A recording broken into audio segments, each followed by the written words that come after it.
जय श्री राम भक्तों, जय श्री बालाजी महाराज के सभी भक्तों को जय श्री राम। और मेरे सभी यूट्यूब फैमिली से जुड़े मित्र, फेसबुक से जुड़े मित्र, सभी को मेरी जय श्री राम। बाबा की कृपा आप पर बनी रहे, आप सब स्वस्थ रहे, संकटों से बचे रहें।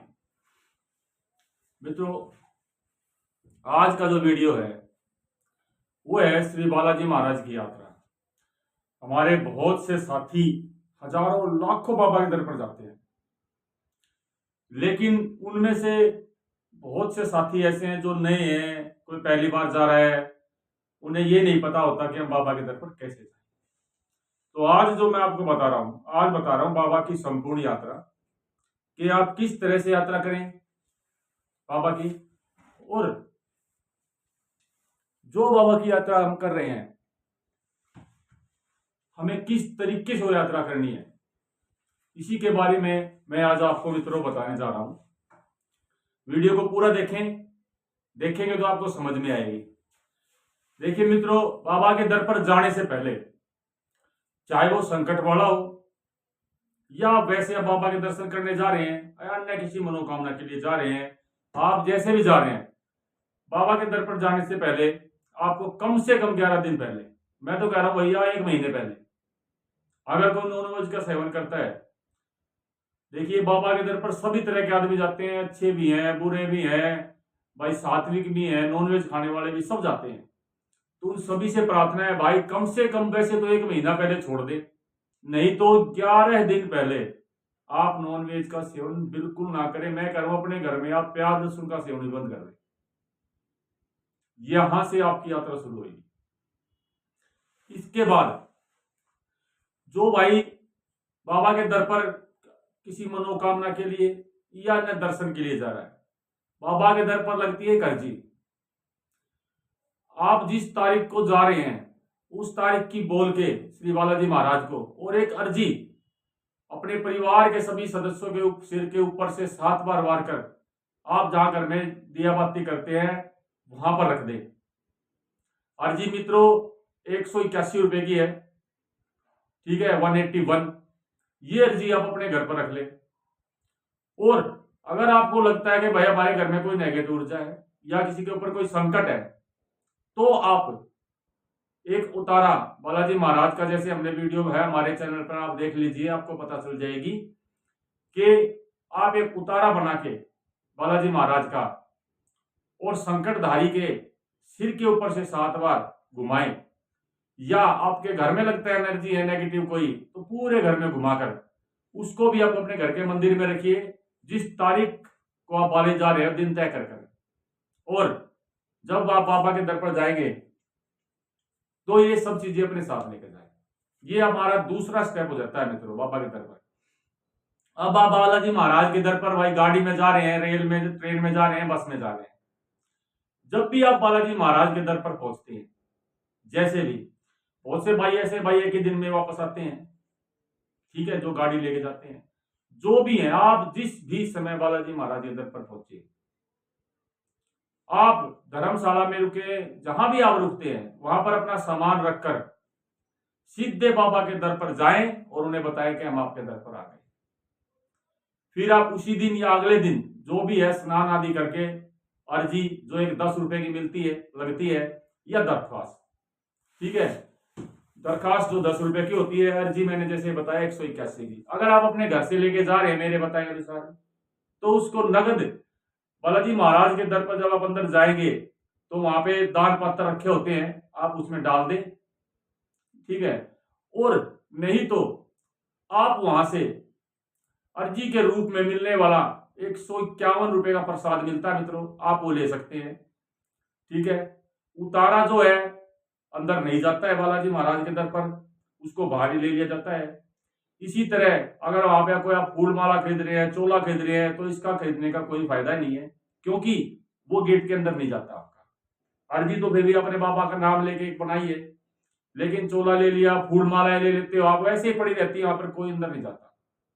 अगर आप लड्डू का प्रसाद लेते हो अर्जी के रूप में, वो अवश्य बालाजी महाराज के दर पर अंदर जाता है, वहां पे बाबा का भोग लगता है, श्री प्रेतराज जी का भोग लगता है, भैरव जी बाबा का भोग लगता है, सबका भोग लग के प्रसाद आता है।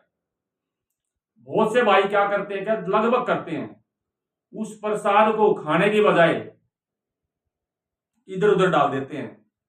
भाई ना उसको गाय खाती है, इधर उधर पड़ा रहता है, गलियों में पड़ा रहता है। आप उस प्रसाद का अपमान कर रहे हो। आप वो प्रसाद अपने मित्रों घर पर लेकर आ सकते हैं, क्योंकि वो भोग लगा हुआ प्रसाद है। ठीक है। अब आ गई चौथी बात। जब भी आप बाबा के दर पर जाते हैं, अपने घर से आप जो भी खाना लेके जाए, जैसा भी लेके जाए, उस खाने को आप बचाकर वापस नहीं लाए। जो खाना भाई सूखा है, क्या करते हैं कई बार कोई ऐसा बिस्किट वगैरह अन्य चीजें ले जाते हैं कि भाई वहां खा लेंगे, और बचे हुए को वापस लेके आ जाते हैं। तो कुछ भी आप वहां से वापस ले, अपने घर से जो भी आप लेके जाए, आप उसे वापस लेकर ना जाए। ठीक है, उसको वहीं छोड़े। इसके अलावा अपने घर से जो भी आप कोलगेट, साबुन, और भाई महिलाएं जो भी अपना श्रृंगार का कोई सामान लेके जाती हैं, तो आप इतना लेके जाएं कि सिर्फ वहां यूज हो। कोई भी सामान इसमें से आपको वापस नहीं लेके आना है, क्योंकि उसमें होती है खुशबू, और खुशबू से भूत प्रेत नेगेटिव ऊर्जाएं आकर्षित होती हैं। अगर आप इनको वापस लेके आएंगे तो बाबा का तो दर है, तो वहां से कुछ भी आपके साथ आ सकता है। तो आप कुछ भी साथ लेके ना आए, कुछ भी, सब कुछ आप वहीं छोड़ के आए मित्रों। अब बात दर्शन की कर लेते हैं मित्रों। जैसे कि मैंने बताया, सबसे पहले आप बालाजी महाराज के दर्शन करेंगे, फिर भैरव बाबा के, फिर प्रेतराज सरकार के, फिर कोतवाल कप्तान के। जय हम वहां से दर्शन करने के आप वापस आ जाएं। वापस आने के बाद अब मित्रों आप भगवान श्री राम का जो मंदिर है बिल्कुल आमने सामने है, वहां पर आप भगवान श्री राम के दर्शन करें, माथा टेके, जैसी आपकी श्रद्धा है। दान पात्र में 10 रुपए, 11 रुपए, 21 रुपए, 51, जैसी आपकी श्रद्धा है, आप वहां उससे डाल के आए। वहीं पे श्री राधा कृष्ण जी भी हैं, उनके दर्शन करें। इतना करने के बाद मित्रों आप ये मत सोचिए कि हमारी यात्रा पूरी हो गई, जो बहुत से भाई गलती करते हैं। ये सब करने के बाद अब आप, अगर कोई भाई चाय पानी का शौकीन है, भाई चाय पाई पी सकता है, कोई बात नहीं, चाय वगैरह ले सकता है, बिस्किट खा सकता है। अब आपको जाना है मित्रों 3 पहाड़ी वाले बाबा पर, जहां पर करते हैं बंधन, जहां विराजे हैं श्री पंचमुखी हनुमान जी। आप 3 पहाड़ी पर जाएं, वहां पर कोई संकट आ रही है तो अपना संकट कट, वहां पर बंधन कटवाएं, श्री पंचमुखी हनुमान जी के दर्शन करें, श्री शमशान भैरव और श्री महाकाली के दर्शन करें। फिर नीचे उतरे। आप जिस रास्ते से आप जा रहे हैं उससे उतर के ना आए, क्योंकि उतरने का रास्ता अलग है। जिस रास्ते से आप जाएंगे फिर वापस उतरने का एक अलग रास्ता है। वहां पर आपको श्री घाटे वाले हनुमान जी का मंदिर है, वहां पर दर्शन करना है। ठीक है, क्योंकि श्री बालाजी महाराज घाटे वाले बाबा के नाम से भी प्रसिद्ध है, तो आपको घाटे के दर्शन करने हैं। फिर वहां पर दर्शन करके आप नीचे उतर जाए मित्रों। उतरने के बाद अब आपको जाना है समाधि वाले बाबा पर। पहले समाधि वाले बाबा पर भाई भोग लगता था जलेबी का, अब नहीं लगता है सफाई व्यवस्था की वजह से। दिया मिलता है, दिया वहां बाहर जरूर लगाते हैं। आप वहां दिए लेके दिए लगाएं, आपकी इच्छा है 1 ले 11 ले। और दिया लगाने के बाद समाधि वाले बाबा की सामने समाधि वाले बाबा विराजमान है, जिनको श्री हनुमान जी श्री बालाजी महाराज के दर्शन हुए थे, उनके सामने माथा टेके। और अब वहां पर परिक्रमा होती है मित्रों। पहले वहां पर धूना था, अब धूना नहीं है, लेकिन समाधि वाले बाबा को वहां विराजमान किया गया है। अब वहां पर उनकी परिक्रमा करें आप, आपकी इच्छा है, लेकिन 7 परिक्रमा तो आपको करनी ही करनी है। ठीक है, परिक्रमा करते समय आपका ध्यान श्री श्री बालाजी महाराज के अंदर होना चाहिए। आप ऐसे करते रहे।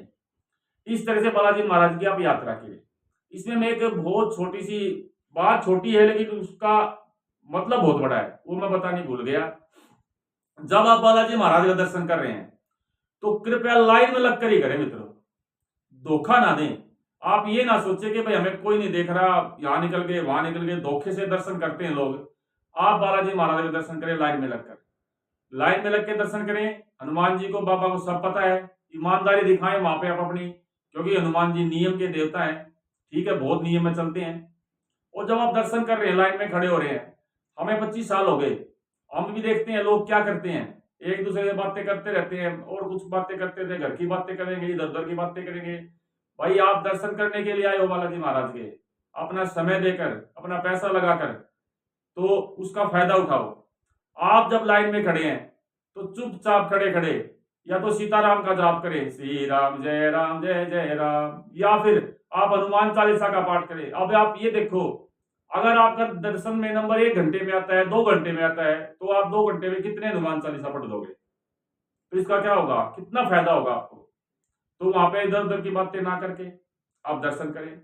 आपने देखा होगा लाइन में बहुत से संकट वाले पीछे से एकदम से भाग के आते हैं। बहुत से लोग क्या करते हैं, उनको रोकने की कोशिश करते हैं। भाई आप उनको ना रोकें, क्योंकि उनको बाबा बुला रहे हैं, उस संकट को बाबा खींच रहे हैं। तो रोकने के बजाय आप उनका रास्ता दें ताकि वो चले जाएं। ठीक है। और अब बात आती है लास्ट की। जब आपका सारी यात्रा संपन्न हो जाती है तो आपको क्या करना है? आपको मित्रों वापस जाने की दरखास्त भी लगानी होती है। वो दरखास्त आप श्री बालाजी महाराज के भवन में भी लगा सकते हैं, अगर आपको लगता है भाई सीट बड़ी है, कोई दिक्कत नहीं है, थोड़ा समय लगेगा, या फिर आप श्री राम मंदिर में भी लगा सकते हैं।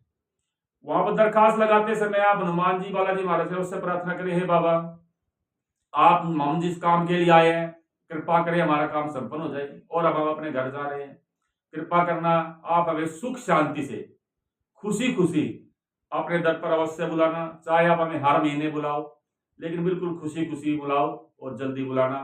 ऐसा करते हुए प्रणाम आप बाबा को और अपने घर के लिए प्रस्थान करें। और दरखास्त लगने के बाद, ये बात मित्रों मैं कह रहा हूं 80% 90% लोगों को नहीं पता है। जब आप जाने की दरखास्त लगा देते हैं तो मित्रों आपको वहां पर कुछ भी खाना पीना, पानी तक नहीं पीना होता है। आप ये ध्यान रखें, अगर आपको कुछ खाना पीना है तो पहले ही खा लें। दरखास्त लगाने के बाद मित्रों आपको पानी भी नहीं पीना है। और एक नेचुरल बात होती है वहां पे, जैसे ही आप दरखास्त लगाएंगे आपको प्यास लगेगी 101%। तो अब बात आएगी कि खाना पीना कब है? जब आप बालाजी मोड़, देखिए बालाजी महाराज का मोड़ आता है, यानी कि उनकी एक सीमा है, जब उसको आप क्रॉस कर जाएंगे तो उसके बाद आप पानी पीना, खाना वगैरह कर सकते हैं। तो इन बातों का आप ध्यान रखें और इस तरह से आप बालाजी महाराज की यात्रा करें। मित्रों आपकी यात्रा मंगलमय हो, सफल हो। मेरे सभी मित्रों को जय श्री राम, जय श्री बालाजी।